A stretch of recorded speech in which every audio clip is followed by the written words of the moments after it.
She's a coordinator of the Environmental Science Program, also a consultant to the Nueces Dune Protection Program.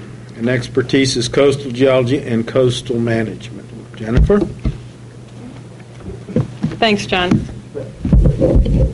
I can take one of these off, I think, right? No, not that one. Don't take this one off. Take this one off. Okay, and I slip it off by popping it off? I think so. Okay, this lets me walk around a little bit, and let me make sure I've got my clicker set up. Okay. I'm going to give a talk today. This morning you had more technical kinds of talks that were about the effects of, or the impacts of sargassum on the beaches, a little about the infauna, or more the science of it. What I'm hearing this afternoon is a little bit more about the management strategies, and also a little bit more about value and impacts on tourism and so on, although I think later on you're going to have one more science talk. What I wanted to do was focus not on so much the science as about what we're doing here is, as a community, trying to reach a consensus about our values, and we're trying to identify what our preferences are. And so it's a little bit squishy for some people to talk about, but it's also something that some people in management maybe feel perfectly comfortable about. It has to do with community consensus building, yada, yada, yada.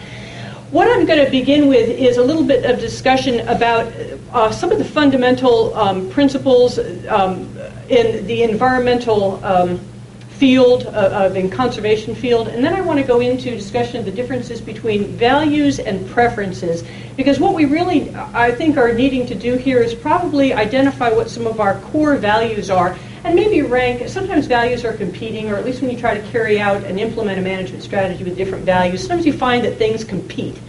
And the last thing I want to do is give you some examples of how you can actually have your preferences manipulated, and you don't even know that it's being done, all right? And a lot of times marketing happens that does this for you. And so I want the group here to be very, very conscious of how some of their values have been manipulated. I'm going to give some examples about that, and maybe they'll be pertinent, maybe they'll say, what the heck is she talking about? The reason for my putting together this talk, I'm a coastal geologist and coastal management. I do that. But I also have been at the beach enough that I've seen these huge racks washing up, and this is one that's in the process of decaying. But I took my little kids to the beach last summer, and we had a large rack of seaweed that had washed up, and people were picking their way through it or between it. And my kids, never having really experienced this before, were curious about it in its role. So as a scientist, my instinct is, to explain about the value in the ecological cycle of things, about the value of it. But I also realized this is pretty cool stuff, and when you put your towel on top of it, it's like putting your towel on a big feather bed and picking through it. It's kind of interesting. And so when you look at yourself as if you were a Martian, and you look at yourself with strange eyes and go, why am I reacting like that? You realize that the rest of the world may be viewing this as a nuisance. It's smelly, it's stinky, and you wonder why you're reacting as this is such a delightful object. And so with that perspective, this is why I want to get to talk about how you can have your preferences manipulated a little bit, and how this may be important in the Sargassum debate. So let's first talk about values. There's a lot of definitions about values if you go to the dictionary, and I'm only going to pull out a couple of them. So number 3 is worth and usefulness or importance to the possessor. That's what's its use to me, okay? What value can I make out of it? And so some great things, you can use sargassum. Perhaps you can extract it and get some chemicals out of it, or maybe you can grind it up for fish food, or something like that. The second thing is a principal standard of quality considered worthwhile or desirable, and I really want to hone in on that one, values, because I think that's really more what we're talking about here. And I'll give some examples later. But what we find, what's important to us, okay? What is really important to you? What are some values that you stick by in your life? And what do you want about your environment? What do you want in your community? What's truly important to you? Now, preference has 4 definitions in the dictionary I consulted. Maybe you'd find more in the Oxford. But number 2 is the one I'll hone in on, the state of being better liked or better valued. So if you compare the two, preference is specific things that individuals want or desire, but the value, when you get down to that one, that's the more general assessment of the kinds of circumstances that you see as desirable.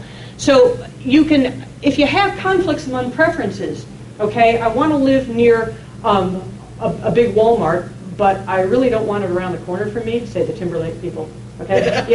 You have those conflicts there in preferences. But values help you resolve those, all right? And so your value would be that you want to live in a community where things are not commercialized. You want to live in a community that is perhaps more of a general green nature and not a commercial nature. And I could probably draw a value that's more generalized than that. But I want greenery around me. I don't want commercialization because I'm not a commercial strip. And just a little aside so you can walk away with some big words and impress your friends. In economics theory, they use this rational actor model. The conflict between values and preferences, I'll get back to that one. No, it's not going to go back, is that you are making values are helping you make rational decisions among your preferences, okay? In economics, what they talk about is, and political analysis, is that we're all acting rationally. We're making our decisions in a rational mode. And it comes out of, when you're talking about international relations, this model presumes that the government always acts rationally, that they can set goals and they can rank those goals. They can think about the options they want. They think about the consequences. A good example would be the Cuban Missile Crisis, okay? What are the options? And then they maximize their value. So if you have different preferences, if you get back to your values, you can maximize your value and decide what is it you really want. Do you want close proximity to shopping, but do you not want to have that Walmart right around your corner? You're maximizing the things that you hold dearest to yourself, maximizing your value. There's some problems with this, of course, because in the real life, there's a lot of other things that get in the way of our analytically looking at our values and our preferences and coming to the best decision to maximize our values. And those other things that get in the way are these political and non-political decisions. Somebody worried about getting reelected next year or something, or bureaucratic procedures, well, it takes some time to change things, or we just can't do it this way, or continuation of previous policies, or just dumb luck, just sheer accident, something happens that we do, and it has nothing to do with really analyzing the situation to maximize your value. So, but anyway, you can throw that word out and it'll impress people. So here's some examples of value, okay, the beach system. We want accessible beaches, I hear, as a community. We want a beach dune system able to protect our property behind it and our infrastructure, like roads from tropical storms.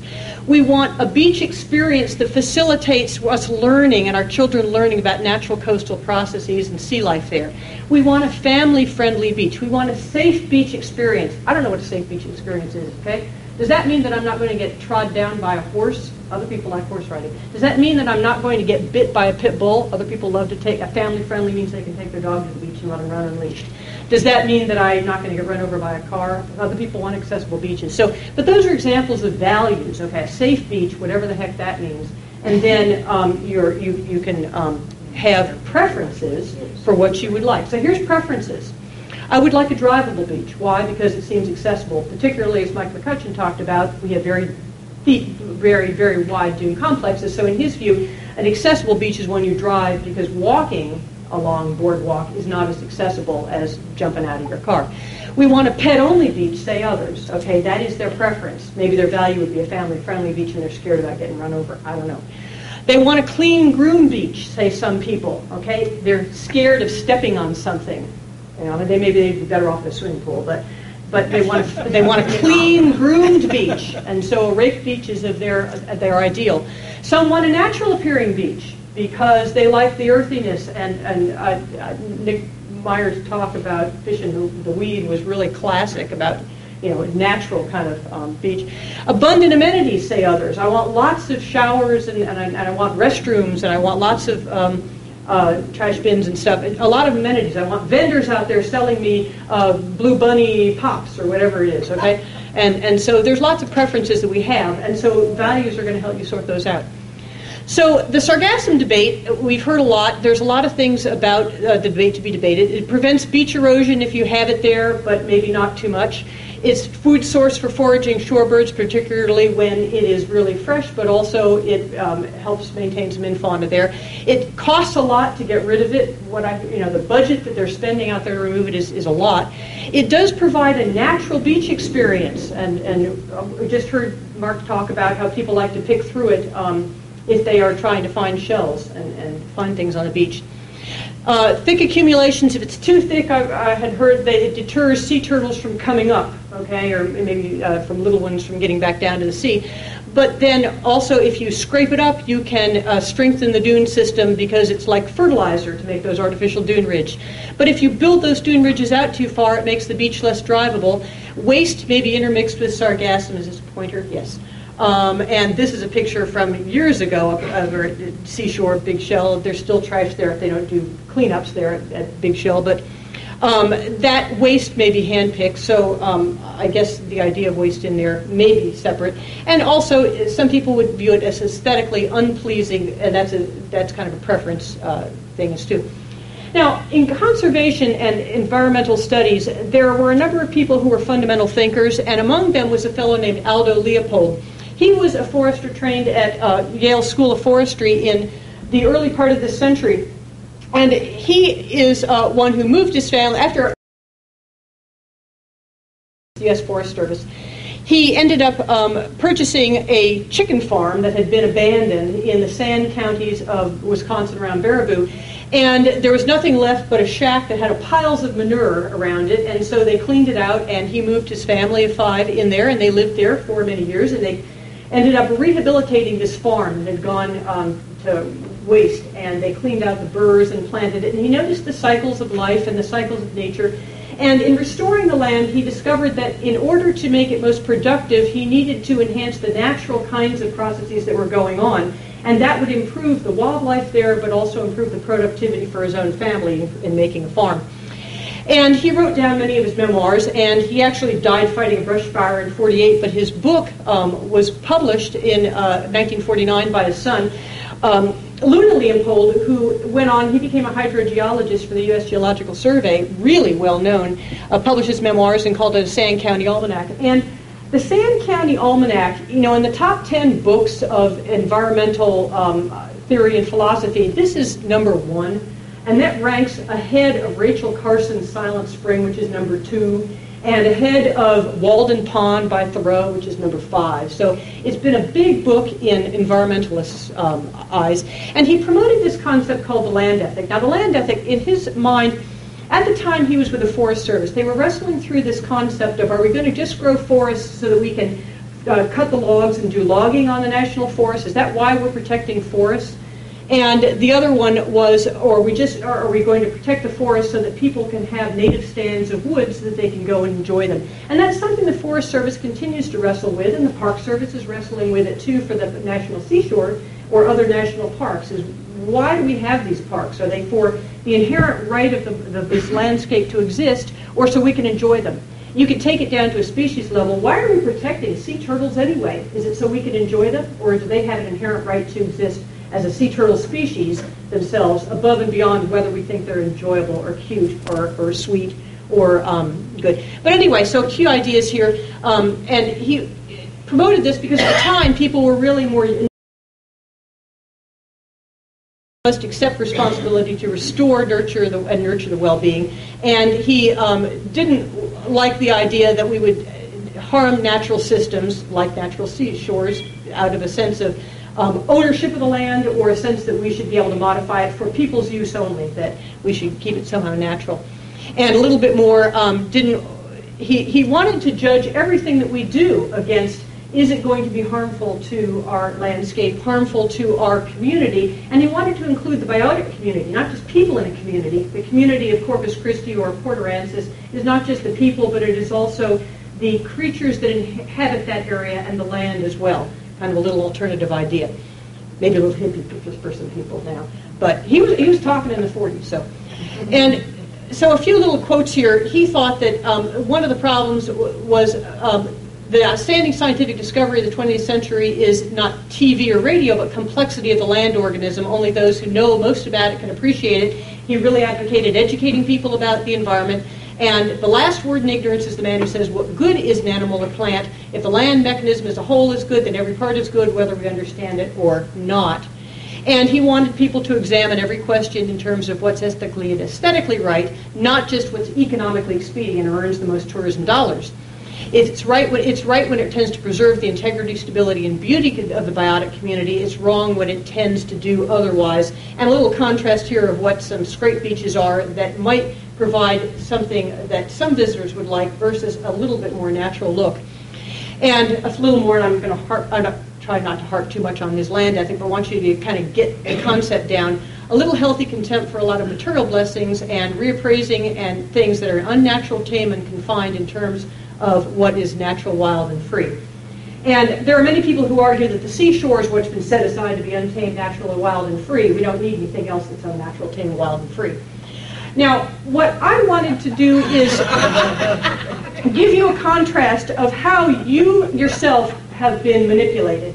Your preferences have been manipulated. And in this case, it's one that your preferences were manipulated before some people in the room were born, but some people were already born. No, really, this is done before people in the room were born. The Great Underarm Campaign. And with apologies to Philippe Tissot, who I hope is not in this room anymore, and his wife, Francois, who is French.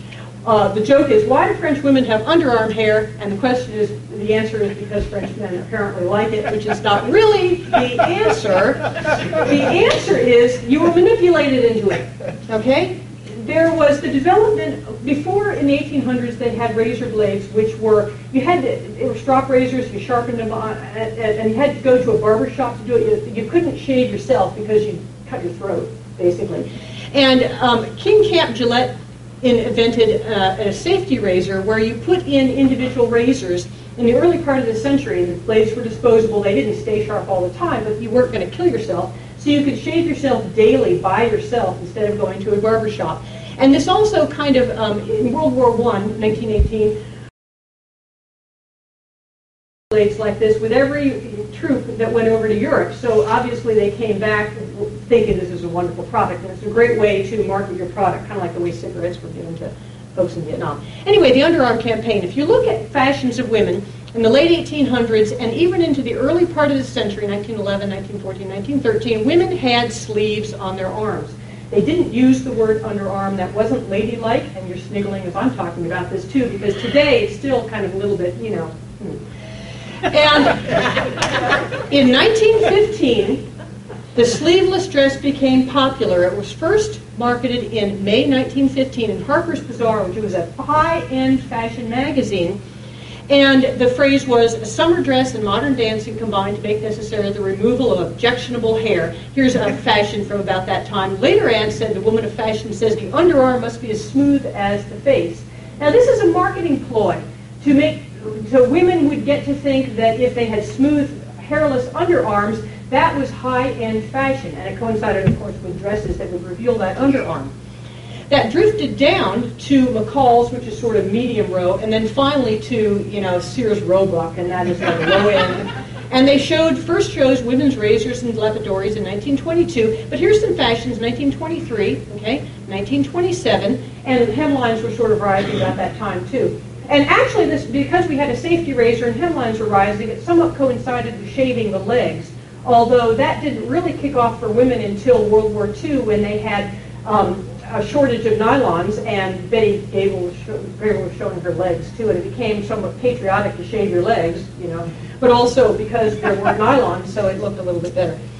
Now, that was quickly adopted as a fashion in English-speaking countries, so Canada and England, and soon after World War II, shaving their underarms became very fashionable or common among women in continental Europe. Not widespread entirely, but common. However, today, in many areas of the country, women don't even think about it, all right? It is slowly spreading, but as a custom, my point is that it was a media manipulation to change a preference of an entire nations, and of what women in English-speaking countries think about it. It was a marketing, okay? Another example of how media can fuel a preference, or actually how necessity, this is how necessity fueled a preference, is xeriscaping. Denver first coined the term xeriscaping, and it was because that area is very water poor, but it really means sustainable landscapes and appropriate horticulture. What that is talking about, of course, primarily is plants that are appropriate, may not be native plants, but plants that are appropriate to the waterfall they have in the area. The focus is on drought conditions and reducing water consumption. There's a lot of other stuff you do, water efficient practices, heavy mulching, and so on. But what a lot of the public first thought, and you will recall this, is that xeriscaping was zero-scaping, and a lot of laughs about that, okay, and that it was severe and minimalist and very unattractive. In actual fact, what we know is that there's a lot of color palettes that can be used with xeriscaping, a lot of creative use. Landscaping can be quite a very interesting and attractive landscape, and people's use of the outdoors a little bit more led them to want to do this.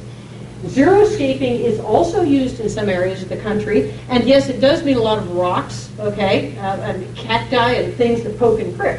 But it also can be colorful and appropriate. And actually, use of a lot of rocks can create a lot of reflection of heat, and so areas that have xeriscaping, in some cases, on the side of a home, can be hotter than an area that doesn't have xeriscaping. So arguments against that. But necessity fueled this preference for xeriscaping. Municipalities were faced with diminishing water supplies, states were, regions were, and they found that they needed to either seasonally restrict water use or ration it. And so they quickly were promoting this among the public. And I mentioned about our increasing use of outdoor spaces for gardens for outdoor spaces. Here's an example of xeriscaping to try to sell it to the public or educate the public about what they can do. Here's a greenhouse that's marketing xeriscaping plants. And so the commercial nursery industry picked up on this. Local governments, Corpus Christi does, of course. Water districts do. Extension agents are educating people. And now it's widely accepted throughout the country. And so those are examples of how you can change your preference or have the preference changed for you, sometimes because it's media fueled or because of sales. A company is trying to sell it to you. In some cases, it's because of a necessity, a diminishing resource. We just can't afford to do something the way we did before, and so the government may try to promote it for you. But what I'm going to highlight is it's just a statement from Aldo Leopold here. For some, the opportunity to see geese is more important than television. The chance to find a pasquiflower, which we don't have in this area, they do in Wisconsin, is a right as inalienable as free speech. And I would flip that to a Corpus Christi or Coastal Bend beach and say, for some, the opportunity to gaze on fresh sargassum strewn thickly along the coast as far as eyes can see is more important than a scraped and manicured beach. And the chance to lay a towel on a soft-mounded sargassum bed is a right as inalienable as free speech. My point would be that with education, it is possible, if we are spending a lot of money as a community on cleaning up sargassum, with the statement that the visitors want it this way, they insist that it must be this way, we may be going about it backwards. We may be stating a preference, but we have not yet identified what our values are as a community. And it may be that if we were to identify the value as being a more natural beach, an ability to see nature the way it was intended to be, that might define what our preferences are. Education can modify people's preferences. If people may view sargassum as a nuisance and a smelly, stinky weed now, they may have that modified to find it an interesting place to beachcomb and a wonderful place to mound our towel up on instead. It's all about values instead. So thank you very much.